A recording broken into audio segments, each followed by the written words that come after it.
What's up guys, John with Gaming Through the Decades here, and I'm back with another video. This time it's a video response to Mr. Biophoenix. He tagged me in a video called the top 5 games that are nostalgia, or the top 5 nostalgia games for you. And he went ahead and tagged me, so at the end of this video I'm going to go ahead and tag 5 other people, but let's go see what my top 5 most nostalgia games are.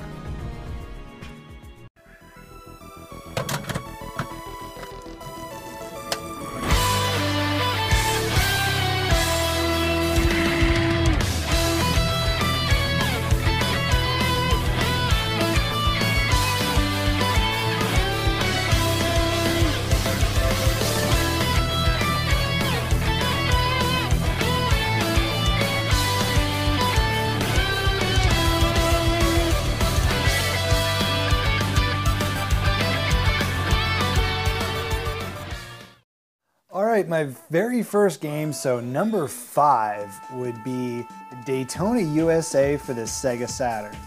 And it's not a very old game considering my age and when I played it in my life. Well, I mean, I guess it was, because by the time when that game came out I was probably only 9, but it wasn't a few years actually after the Saturn was gone until I actually owned a Saturn and got a chance to play Daytona. And the reason why this is a nostalgia type game for me is because the Sega Saturn was the first console I ever purchased with my own money essentially, and I think if I remember correctly I bought it from a friend of mine at the time, and I think he gave it to me for like 20 or 30 bucks and gave me all his games.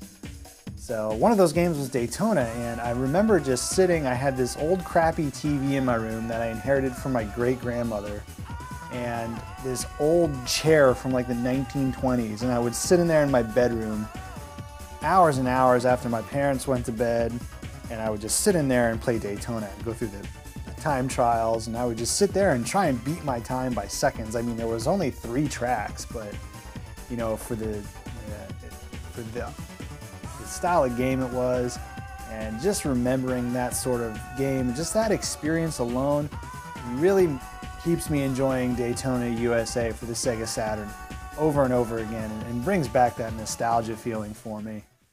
Alright, the number 4 nostalgia game is going to be Legacy of Kain Soul Reaver for the PlayStation 1, and like many other games, this is a game I never beat. And I remember the reason why this game brings back so much nostalgia for me is it reminds me a lot of when I was a kid and I would be at home on summer vacation and my parents would be at work all day. Me and my sisters, first thing in the morning, we'd go out, we'd go swimming, you know, the sun would be coming up, we'd be in the pool for a few hours, you know, but once lunchtime rolled around, I'd, you know, cook my little 5-inch French bread microwave pizza, and I'd sit on my hardwood floor with my towel, you know, my beach towel on the floor, sitting in front of my, you know, 27-inch. I had this big box, you know, TV with the speakers on the side. It had picture-in-picture, so it was the coolest TV there was, you know, top of the line for the time. But I used to sit there and play this game for hours on summer vacation, and even to this day, when I think about the game, it makes me want to go swimming and it makes me want to eat French bread pizza. So I just remember that being a great experience, and I didn't care if I ever beat the game because it was one of those games you could just go in, you could play. It was really an open world type style game, and that was new for the time, and you know, that was really interesting to me. So I didn't care if I beat it. I just wanted to have fun and play it for a few hours, and, you know, kill the things up and make the, you know, the camera rotate like it does in the commercials. So yeah, number 4 is Legacy of Kain Soul Reaver. Absolutely love that game. Alright, so number 3 is actually going to be the very first Sonic the Hedgehog for the Sega Genesis. And you know, this game is incredibly important to me because I only ever played Sega at friends' houses for the first few years of the console's life because I had a Nintendo and my parents thought the Nintendo was fine. That's all I needed. So I bugged the hell out of them for Sega Genesis. And the year I got it for Christmas, they didn't get us any extra titles. It was just, you know, the Sega Genesis with the pack-in very first Sonic title. And for like 6 months, that was maybe 3 to 6 months, at least 3 months, that was the only game I had. And I absolutely didn't care. I just would sit down and just play the hell out of it for hours and hours until my parents kicked me off the television, you know.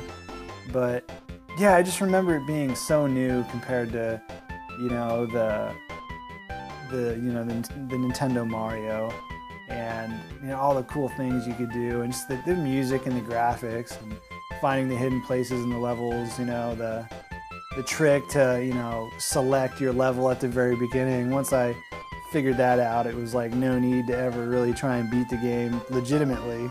But yeah, number 3 is definitely has to be Sonic the Hedgehog for the Sega Genesis.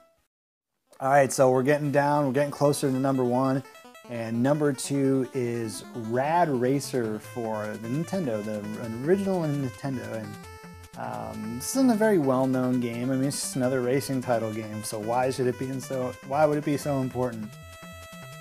This game is incredibly important to me because my father passed away when I was about 6, and one of my earlier video gaming memories was with him playing Rad Racer, you know, with my older sister, and we would be up. I mean, at the time, I thought it was probably, you know, 1, 2 in the morning. You know, I thought it was all night we'd be up trying to beat these levels. And I remember one time my my dad put $1 on top of the television and said, if you can get to a certain level, you get the $1. And my sister got to the level and she got the $1, and I was so mad. I ran into the laundry room and I was yelling, and I was punching him, and he was laughing. He thought it was hilarious, but I was really upset. And that really bothered me, so I would just play the hell out of this game trying to get past where my sister did. And I remember my father was actually stuck on this one level. I think it was like the Grand Canyon level. It was a desert level. He couldn't beat it. It was like level 4. And we didn't know any of the cheat codes, by the way, so I didn't actually discover those till recently. But I remember beating it, and he got so excited, he picked me up and he was swinging me around. You know, I was like probably 4 or 5 at the time. Swinging me around, super excited, and yeah, and you know, that's just a memory that I have. And another one of my latest memories of him actually was when we moved into our house shortly after he passed away. I remember him waking me up in like the middle of the night because he had passed a certain level, and he was so excited he wanted to tell me about it. And that couldn't have been except maybe a few weeks before he passed away. That was probably one of my last gaming memories, you know, with him. So that's a very important game to me. Still have it, and ironically, my kids love it. So we have a lot of fun with that one. But yeah, number 2 is Rad Racer from the original Nintendo. All right, so now we're getting to number 1, and my number 1 most nostalgia titles might be kind of cliche, but you know, it's my childhood, it's my era, and that is Super Mario Bros. 3. And much like Rad Racer, this was a game that, you know, I played a lot with my father, and I remember every day after school, at this point we had moved into our new house, and my parents had bought me a top loader because actually, you know what, might have been before the top loader. Anyways, doesn't matter. So I'd come home every morning, or I'd come home after school every day, run downstairs to the family room, and just try and beat Super Mario Bros. 3. So yeah, I'd run downstairs and I'd try and beat the game, and you know, this was one of the first Mario Brother games. I think Super Mario Bros. 3 was the first one I ever beat on my own, and you know, for the time that game came out, it was pretty groundbreaking for the Nintendo, and awesome graphics. But you know, you guys know what it is, Super Mario Bros. 3. I mean, I can't really take too many explanations. The coolest thing for me was the world layout, how each world was different. It was like not just a few levels. You could be in an actual, you know, virtual world, so to say, and move across the map and check out different things, almost like kind of like an open world concept for its time. But I really enjoyed that and thought it was cool. So yeah, number 1 was Super Mario Bros. 3 for the original Nintendo. All right, so that brings me to the part where I need to go ahead and tag 5 other YouTubers or 5 other gamers to go ahead and make a video response to this one. And the first one I'm going to tag is the Guerilla Gamer. I will go ahead and link his channel. I'll link all their channels in the description, so make sure you go ahead and check out their channels. But the Guerilla Gamer should have some interesting titles. He's got a lot in his library. He's a little bit older than me, so it'll be really kind of interesting to see what he has to say. The next one is, you've seen him on my channel before, and that's Southern Star Gamer. Again, another cool dude. Big on collecting, still, you know, primarily a gamer, but he has another one with a huge collection and a lot of gaming experience behind his belt. And he's maybe about my age, and it'll be interesting to see what you have to say, Mr. Southern Star Gamer.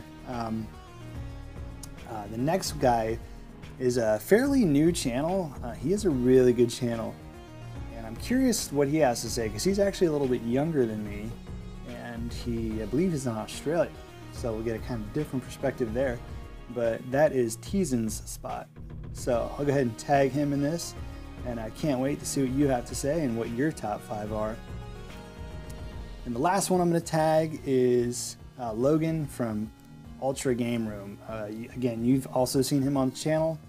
He's much younger than me, so it'll kind of be interesting to see what he has to say as well. So can't wait to see your videos, guys. And yeah, those are my top 5 most nostalgic games.